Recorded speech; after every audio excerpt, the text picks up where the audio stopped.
think my time would have been more productive if I had covered myself in peanut butter and laid out in the middle of the woods. What up, my channel? Welcome back to another video.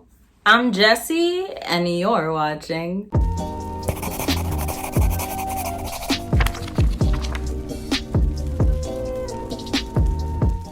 Welcome to my July wrap up. I know, you can't believe it, and nor can we, that my wrap up is actually uploading in a timely manner, that I'm actually filming this wrap up a week after the last month ended. If you've been following my channel for literally any amount of time, you will know that my wrap ups are notoriously late. I still have to do my May and April wrap up. It's been 84 years. So there's that. The June wrap up is a thing that happened and just got uploaded, so I will leave that linked down below so that you can check it out. But without further ado, let us get into this wrap up.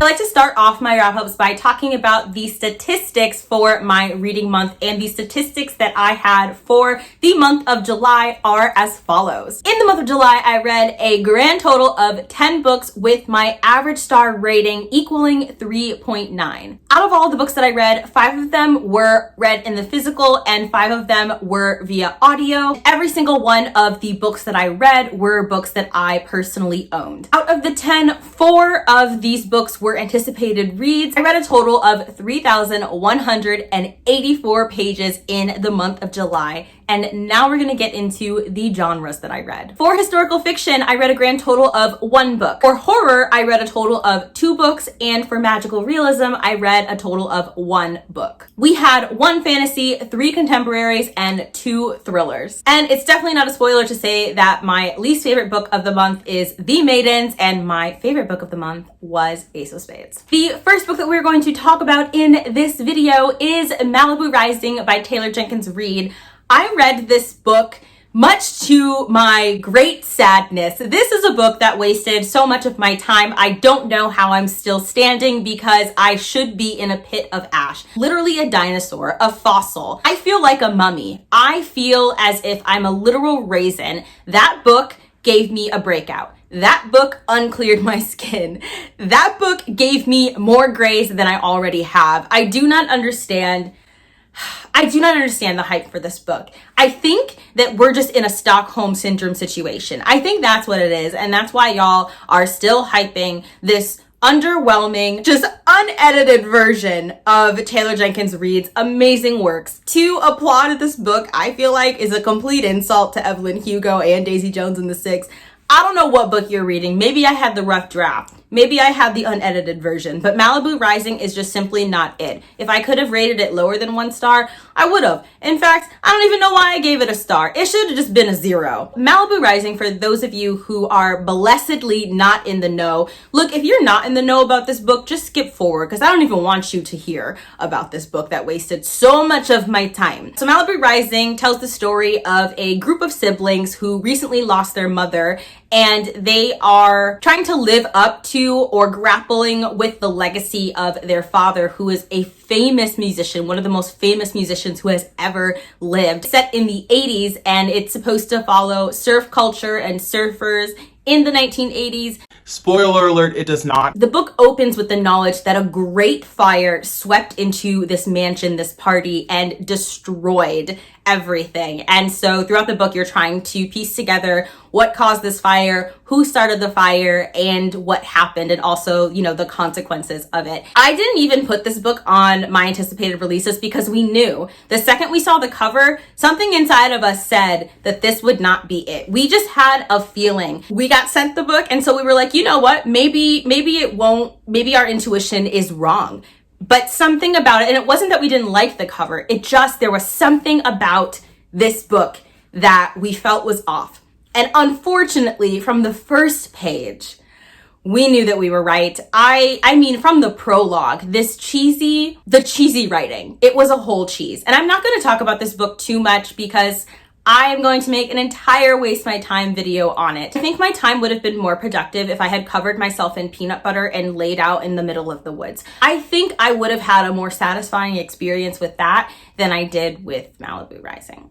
Next up, we have Bunny. Bunny was sent to us by Chloe of Books with Chloe for our birthday. Thank you so much, Chloe, for sending me this book that I didn't know that I needed. I'm in the process of filming a secret video that has this book in it. So again, I'm not going to go super in depth with this book. Bunny is set at an institution for higher learning, and we are following an absolute loner. Samantha is an outsider even within her field. Those in her cohort don't really like her or get along with her. They don't invite her to events, and she's always on the outside looking in with her best friend, whose name I believe is Ava. Samantha and Ava love to make fun of this clique full of girls who only refer to each other as Bunny. Each of these girls has their own style and aesthetic. They are super secretive, and they always seem like they're in their own little world, as if they don't notice anything outside of themselves.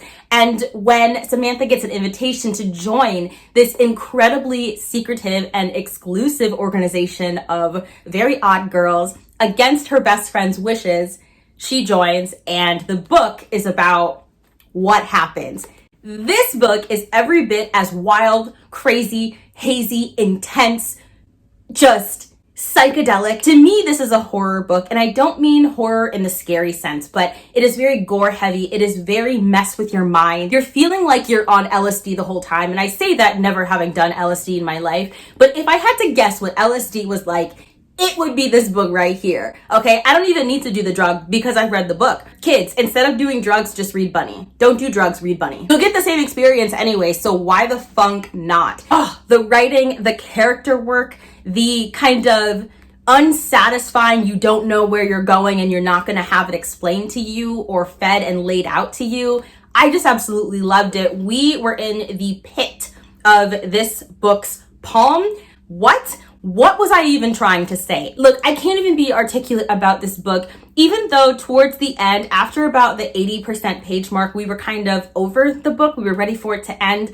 The plot twist is what saved us. The ending of this book, yo, my head exploded. If you've read this book, you get that reference. The plot twist, though, I'm still reeling from the plot twist. What I want to know is, how did Mona Awad come up with this story? And she has another book that is just releasing. It's called All's Well. It just came out this week, and I have a burning need to read it. Then I read The Last Final Girl by Stephen Graham Jones, and I read this as an audiobook.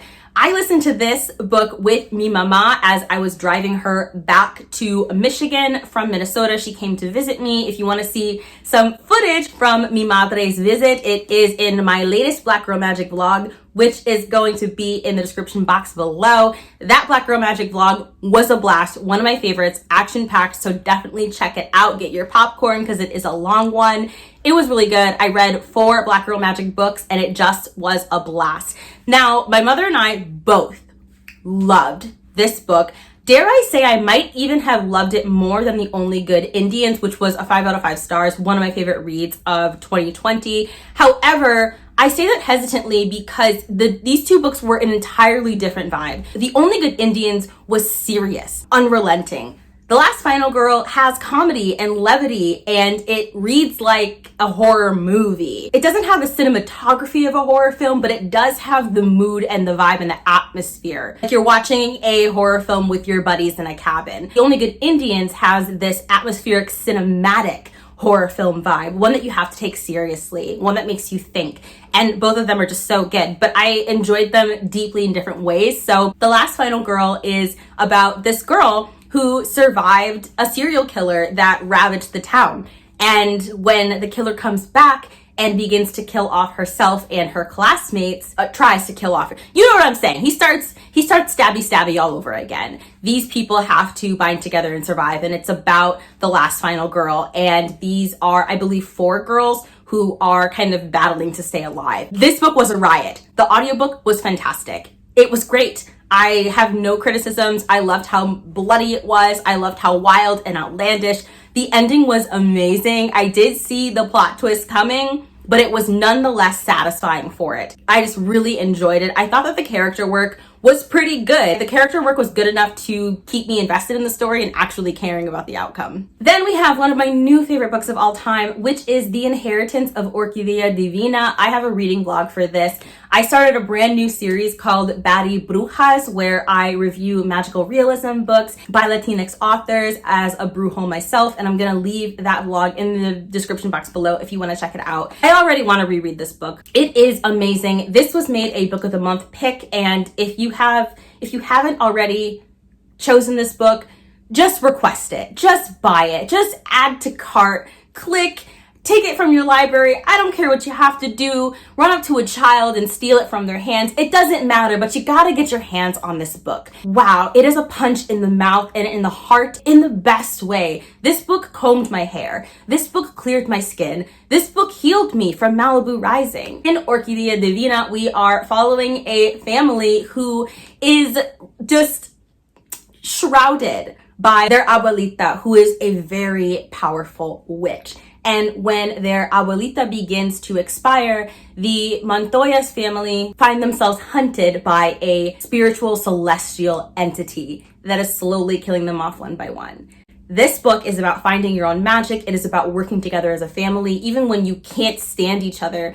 And more than anything, this is a story about the magic that exists within the blood of Latinx peoples and about found family. I loved how the found family trope was explored within a family, because you have to choose your own family regardless. Just because you have a bloodline doesn't mean that you choose them. And I loved watching these family members decide whether to choose each other or to turn away. Each of the characters, while some of them I didn't care about, but they all added something to the story. And this book is phenomenal because when we started the book, we weren't all that hooked. We were really enjoying it, but it wasn't like the best thing we'd ever read. And then the story pretty early on takes a turn. It goes in a different direction, and then it just became one of the most incredible things of all time. So if you started this book or are going to start this book and you aren't loving it, just push forward until the story jumps forward in time. That is when we were like, okay, game on. If you want more details,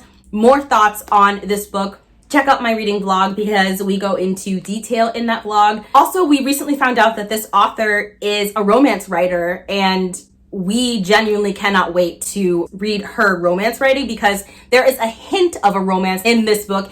Thankfully, it disappears really quickly. Y'all know that we're not a big fan of romance, but the romance that we did get was so intricate and complex and layered and just, it was phenomenal. So it was enough that I would genuinely consider picking up a romance book by this author, which speaks volumes. The writing was beautiful. So many quotes. I mean, if anything, look at how heavily tabbed.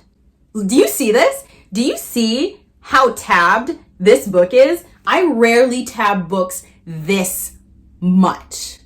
It's not a joke. Buy it. In July, I also read The Conductors, one of my anticipated releases, which I gave a whopping 5 out of 5 stars. This is one of the books that I read in my last Black Girl Magic vlog, which again, it's going to be linked down below. Spoiler alert, this was my favorite book of the vlog. And this is a story about Hetty and her husband, Benji, who were conductors on the Underground Railroad, working to free slaves out of captivity. They are able to accomplish this incredible feat by using magic that is drawn from the stars and constellations themselves.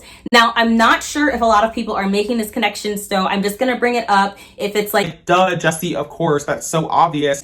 Just ignore it. But I hope people are connecting the fact that the celestial magic in this book is 100% tied to Harriet Tubman following the North Star. It's not a coincidence that this book has astrology in it, astronomy, that it is so heavily connected to the sky's magic. That being said, I didn't know about the celestial magic when we picked up this book, and so it was a pleasant surprise. But once it got introduced, I was like, duh, got it. Like, we're here, we're invested. And the world building, the magic, the explanations of the magic was amazing. The audiobook, of course, was phenomenal. It was read by Bonnie Turpin, who is one of our favorite narrators of all time. She's amazing. She could read a grocery list, okay? And we would be a rapt audience. She's incredible. Just chef's kiss to her voice. If it were possible to marry one's voice, I would have to marry Emily Wu Zeller's voice first and then Bonnie Turpin's. it just is what it is. One of my favorite things about this book was how heavily it centered on mystery. The mystery was, like, this is equally a mystery book. The mystery that was unraveled in this book was so layered. Every time that they found a solution, I felt so bad for these characters because whenever they found a solution, a twist would come up in the mystery and it would be like, ha, gotcha, bitch. What? These people could not catch a break. Nobody was trustworthy. Everybody was two-faced. It was a wild ride, okay? The book just did not stop. It didn't slow. The complex character dynamics, the backstabbing, the magic, the action. It was like bam, bam, bam. You gotta read this book. I'm obsessed with it. 5 out of 5 stars. If you want to see me reading it, check out my video. Okay, I literally don't know where it is, but included in these stats is Finlay Donovan is killing it. Now, I'm not gonna review Finlay Donovan in this video because I actually read it in June, but completely forgot to include it in my reading stats. So that is the 10th book on this list, just mentioning because I didn't want y'all to be like, Jessie, there's only 9 books featured in this video, if that makes sense. So if you want to see my thoughts on Finlay Donovan, check out my June wrap up, but I ended up giving that book 4 stars, but I actually think like after more time has passed, that I'm going to bump it down to a 3.5. The book was really good. Of course, it's a book about this girl who stumbles into a job as a hitman for hire because she really needs money, and she ends up doing it, and it's a comedic, cozy mystery. And the book was a riot. It was so funny, but I read this with my friend Jan of Jan Agaton, and she had a great point about this. Like, she was able to pinpoint what I wasn't enjoying about the book towards the end, because I'm like, man, why is this book becoming so annoying and insufferable? And she made a really good point that after, the last third of the book is really serious. It shifts from being lighthearted and just really funny and leans more into depth. And that just wasn't what we were wanting from the book. We didn't want it. We didn't need it. We didn't need their characters to be expanded. But if you are one of those people that just like can't do completely fluffy, cozy, riotous mysteries, you'll probably give Finlay Donovan 5 out of 5 stars. For us, it just broke up the tone. Like if it had started with that theme of building intense characters and having a more serious tone mixed in with the comedy, then it wouldn't have bothered me. But because it was just tacked on at the end, it felt discordant, and it drove my rating down from a 5-star to a 3.5. Then there was this book. It's not that this book wasted my time. It's that this book took a clock and wound it all the way forward into the year 3000 when I was well past dead. I just filmed an entire rant review on this book. It was the easiest 1 star of my life. I finished this book and genuinely felt as if I was in the Twilight Zone, because I continue to not see how Alex could have written this book. Why he penned this book and said, yep, this is what I'm submitting into the world. I am proud of this work. The mental health as a plot device. There's just so, where do I start? I physically am not able to talk about this book anymore because I'm tired. I'm old. I already have wrinkles because of this book. My skin, by the time I finished this book, started to look like the cracks on the cover. I had to do a face mask when we were done. It just was highly unacceptable. This is what I get for trusting a white man. I'm telling you, I was expecting yas and I was delivered trash. Nope.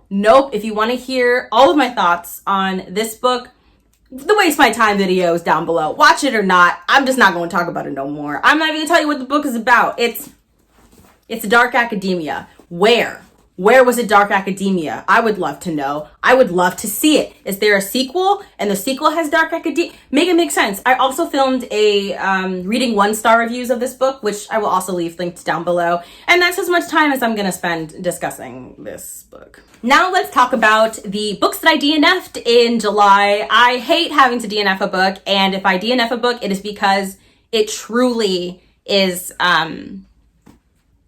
weighing down my soul.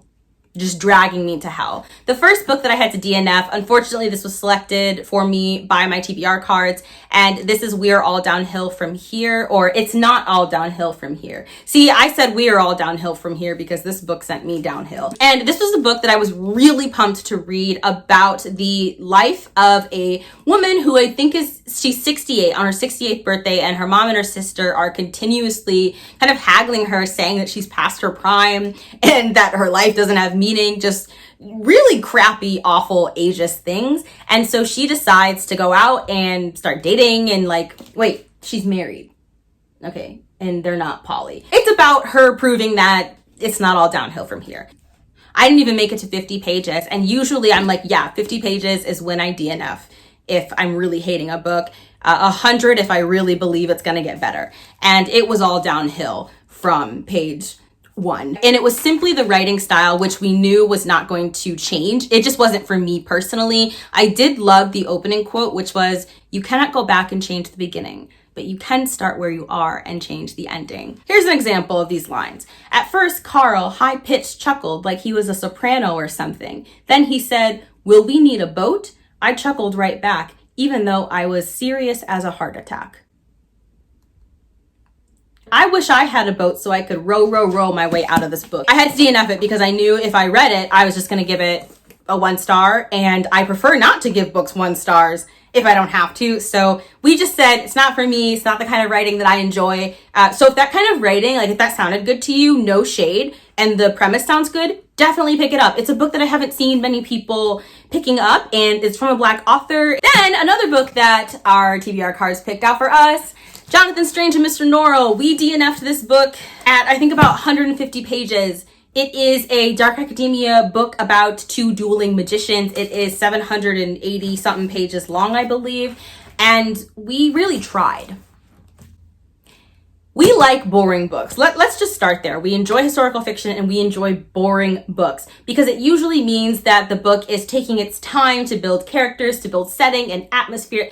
No. Okay, there were some beautiful scene descriptions and just gorgeous writing in this book, but we did not care. We were so bored. It is really hard to bore us, and this book did it. Now, this is not a forever DNF. What we decided was this is not the kind of book that we can read in a month. This is the kind of book that I'm gonna pick up over time and read at my own leisure. You know what I'm saying? So it's not, I think that I will enjoy this book so much more, appreciate it so much more in small doses, because I was just slogging through it and I couldn't do it. I couldn't do it. But there were just these really beautiful lines that I really, really loved. Just the phrasing. Like there's this line, "You were awake when the rest of us had fallen asleep." And it's not that there's anything particularly phenomenal about that line, but just the way that it's worded, I don't know, it just really strikes me. I thought it was beautiful, and there's also some like really witty writing and very enjoyable conversation. This is not going to be something that I'm going to read in a month, and I might not even finish this by the end of the year, and I am okay with that. I'd rather put a book down and read it slowly over time and potentially give it a better rating than force myself to read it in 1 month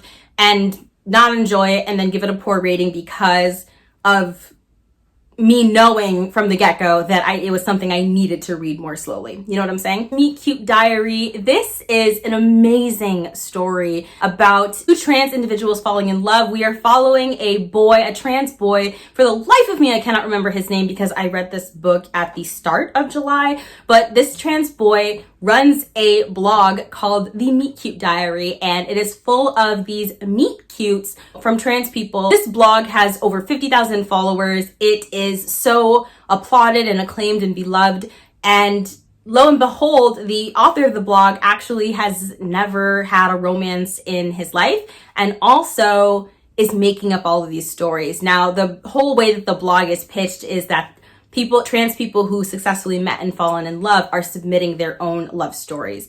And when a troll outs the blog as being fake, the book becomes about, I think his name is Noah.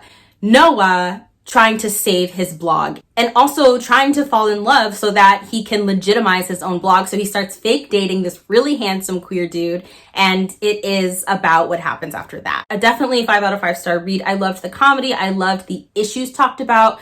I love that it balanced queer pain and queer joy so well, and it still felt like a kind of meet cute romance with some depth to it. I just loved this book. The audiobook was amazing, and Emery Lee is automatically an autobi author for us personally.